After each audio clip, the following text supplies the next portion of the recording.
Hi, it's Ollachi. I'm back to drag us for filth. Yeah, it's been a few weeks. I want to make sure we're not getting too comfortable. I don't want peace.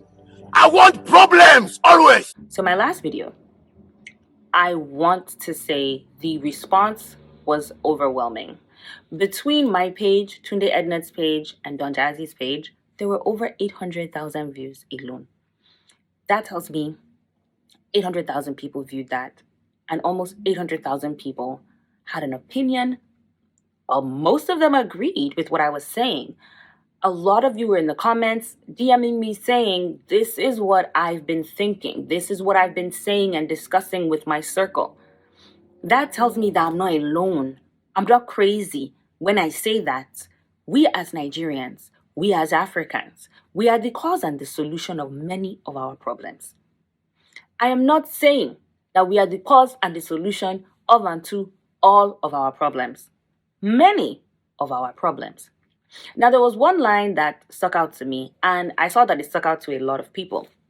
Our leaders and our country as it is right now is the reflection of the individuals, and we, the individuals, need to look to make a change. I guess maybe I should elaborate more on that point because I was talking more so about our government. But aren't our celebrities a reflection of our leadership? Same way we vote to put politicians in power, or the same way we're supposed to vote to put politicians in power. We all know that sometimes it doesn't work that way. But the same way we vote to put politicians in power is the same way we vote to put celebrities in power. It is how much attention that we give to these people, how many likes, how many shares, how many comments. That is what makes them relevant in our society. See, I've heard it said that we create our reality, and each day we create our future. Our reality of today that we form creates the future of tomorrow.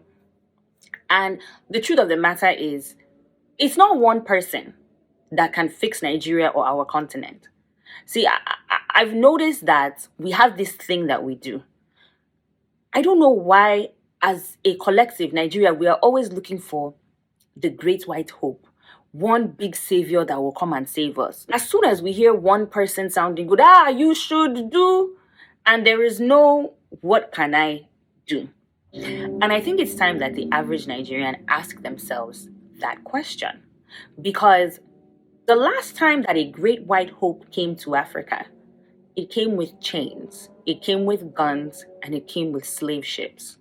And we ain't been right ever since. So, it is not one person that is going to fix us. It is we as a collective. Because at the end of the day, we as a collective ran that shit into the ground. So we as a collective are going to have to fix it.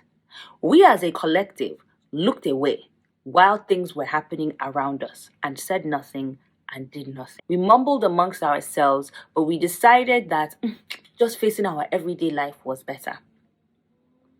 Now, let's just say that every single time our celebrities of politicians, these are the politicians that consider themselves celebrities, came out, and instead of people dobalaying in front of them and running to see if they could collect money, what if every single time they came out, people stoned them with orange? Do you think that they would fix things? Now, I'm not saying we should stone them with orange. Maybe we should. But I'm saying that if we had started that earlier, they would have known that, okay, I cannot mess with my constituents. See, I think it was in the States. I can't remember which politician it was that came to the States and they beat nonsense out of him. Or at least they tried to. And I can't remember which blog it was on. So let them know we're not with what you are doing in Nigeria. I know that in Nigeria, it would not be safe to engage in that kind of behavior. But I'm giving you an example of showing a dissatisfaction towards leadership. But we have become so disempowered and impoverished in our minds that we are willing to settle for the least amount possible just to get by. And so instead, We worship the people that are in power, believing them to be kings, or at least that's how we act, hoping that if we curry favor from them, they will also bring us into positions of power, or they will give us some kind of gifts or whatever. Forgetting that if we required them to do the bare minimum that they are required to engage in their positions as civil servants, we would get a lot more than the little that they dash us. See, we turn around and we insult northerners and poorer people who sell their vote for a bag of rice, yet the average Nigerian is selling their destiny for alms from a politician or a celebrity. Whereas if we required and requested the bare minimum of those people in leadership, we would not be in that position. See, if we had running water and we had electricity and we had good roads and we had good healthcare and we had a good education system, and if we as people were not inherently corrupt and we were willing to do things by the book, we would actually have opportunity, equal opportunity. See, I watched a video by Pastor Paul Adefarasi from House on the Rock, and he did say that. I believe that every Nigerian should have equal opportunity. Not all five fingers are created equal, but opportunity should be equal. And especially for those who want it, they should be able to reach out and get. Opportunity should be equal. And yeah, there are a lot of issues with our Constitution. But before we go on looking to change that, we need to think about who the people are that are going to change that. And we need to think about their mindset. I mentioned in my last video that we do have to change our mindset, or else whatever document that we touch, whatever rules or laws that we put in place will be tainted by the corrupt mentality that we hold as a people. Now, a lot of people said as a people we're not corrupt, but that's just simply not true. See, as our politicians are a reflection of us, as our leadership in government is a reflection of the citizenship, so are our celebrities.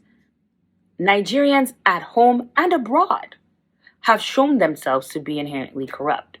And it does make it a lot harder to be proud of being Nigerian. See, when I was younger, being Nigerian meant something. When I was younger, being Nigerian meant you were a hustler. Being Nigerian meant you had brains for days. Being Nigerian meant that you were strong, you were proud, you would get shit done. And now being Nigerian means hide your wallets, hide your kids, hide your wife. That's what it means now. Now, we can say that that's not true, but if it isn't, here's my question. Why is Hushpuppi a celebrity? As I mentioned, our celebrities are a reflection of the citizenship. So if the average Nigerian is not inherently corrupt, why is an internet fraudster a celebrity? Why is an internet fraudster an influencer? See, Hushpuppi, for people who aren't Nigerian, is, what's his name again? Raymond Abbas? Y'all, the lawyer in me is about to come out. Raymond Abbas is an Instagram internet influencer who rose to fame in the late 2010s. He's verified on Instagram for what I have no idea. Now, his profile said or says that he's a real estate developer. I've never seen any piece of real estate that Raymond Abbas has developed. I've never seen anyone come forward and say that he's a client or customer of Raymond Abbas. However, Raymond Abbas was known for wearing designer clothing, showing the latest designs on Instagram, driving foreign cars, and living in expensive hotels in the UAE, Dubai to be specific. So let me tell you something. Nobody here is stupid. The first sign of a G boy is that they live in hotel. Like if you are a G boy and you want to just tell everybody you are a G boy, then live in a hotel. Like, come on now. The jig is up. We all know. He lived in a hotel in Dubai and had a very, very flashy and lavish lifestyle and was arrested in 2020 by Dubai police for his involvement in multiple internet scams, up to and including possibly U.S. unemployment pandemic scams. And it has recently come out that Raymond Hushpuppi Abbas might have even been involved in scams in Korea. It doesn't seem like that guy is getting out of jail anytime soon. But his comment section was full of people, your boys are loyal. Loyal to what? You don't even know this guy.